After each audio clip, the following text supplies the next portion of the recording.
पुरानी हवेली, गांव वालों के डर, रात को दिखने वाली रहस्यमयी परछाई और एक बहादुर लड़की रिया जो उस रहस्य को सुझाने निकली। बहुत साल पहले की बात है।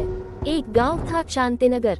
ये गांव अपने मंदिर और हरे भरे खेतों के लिए जाना जाता था, लेकिन गांव वालों के बीच एक डर भी था। गांव के बाहर एक पुरानी हवेली थी, टूटी फूटी दीवारें, झूलती खिड़कियां और ऊपर लगा पुराना घंटा जो बिना हवा के भी बज उठता था। गांव वाले कहते थे रात को उस हवेली में एक साया घूमता है। कोई भी सूरज डूबने के बाद उस रास्ते से नहीं गुजरता था। रिया एक बहादुर लड़की थी, उम्र लगभग 22 साल, लंबे बाल, आंखों में तेज और चेहरे पर आत्मविश्वास। वो अपने मामा के यहाँ गर्मियों की छुट्टियाँ बिताने आई थी। मामा के घर के पास ही वो पुरानी हवेली थी। रिया को भूत प्रेत की कहानियाँ सुनने का बहुत शौक था, मगर वो डरती नहीं थी। एक शाम जब गांव में मेला लगा था, रिया अकेले हवेली के पास आ पहुंची। पुरानी दीवारों से काई लिपटी हुई थी, खिड़की में कोई परछाई दिखी।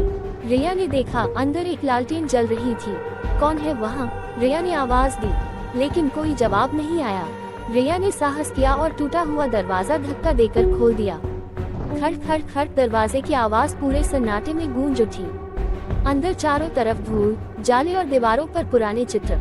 अचानक एक बुढ़िया की आवाज आई, कौन है रे? इतनी रात को? रिया ने इधर उधर देखा, मगर कोई नहीं था। तभी लालटेन अपने आप हवा में उठी और गिर पड़ी। रिया डर गई, लेकिन पीछे नहीं हटी। अगले दिन गांव के बुजुर्ग चौधरी काका ने रिया को हवेली का रहस्य बताया। बहुत बरस पहले हवेली में ठाकुर प्रताप सिंह रहते थे। उनकी बेटी मधु अचानक गायब हो गई थी। उस रात हवेली में आग लगी, तब से कोई नहीं रहा वहाँ। लोग कहते हैं मधु की आत्मा अब भी हवेली में भटकती है। रिया ने ठान लिया वो इस रहस्य को सुलझा कर ही दम लेगी। रिया रात को फिर हवेली पहुंची, इस बार हाथ में कैमरा, मोबाइल और लालटेन। अंदर जाते ही दरवाजा अपने आप बंद हो गया। कमरे में रखी चीजें हिलने लगी।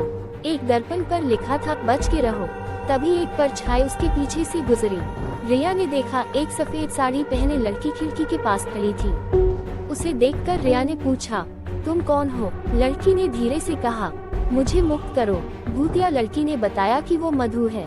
उसे जिंदा जला दिया गया था क्योंकि ठाकुर प्रताप सिंह को उसके प्यार से ऐतराज था।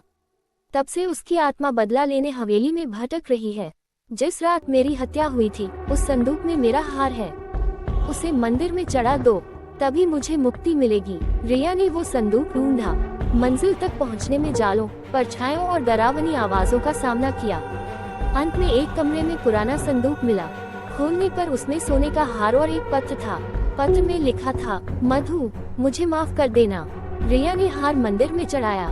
जैसे ही हार मंदिर में रखा गया, हवेली में जोर का तूफान उठा।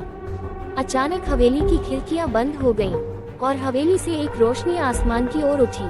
आसपास की हवा फिर से हल्की हो गई। गांव वाले कहते हैं उस दिन के बाद हवेली में कभी अजीब घटना नहीं हुई। रिया गांव की नायिका बन गई। कहानी यही खत्म नहीं होती। कहते हैं आज भी हवेली की दीवारों पर मधु की तस्वीर झलक जाती है। अगर तुम कभी शांतिनगर आओ तो पुरानी हवेली देखना जरूर।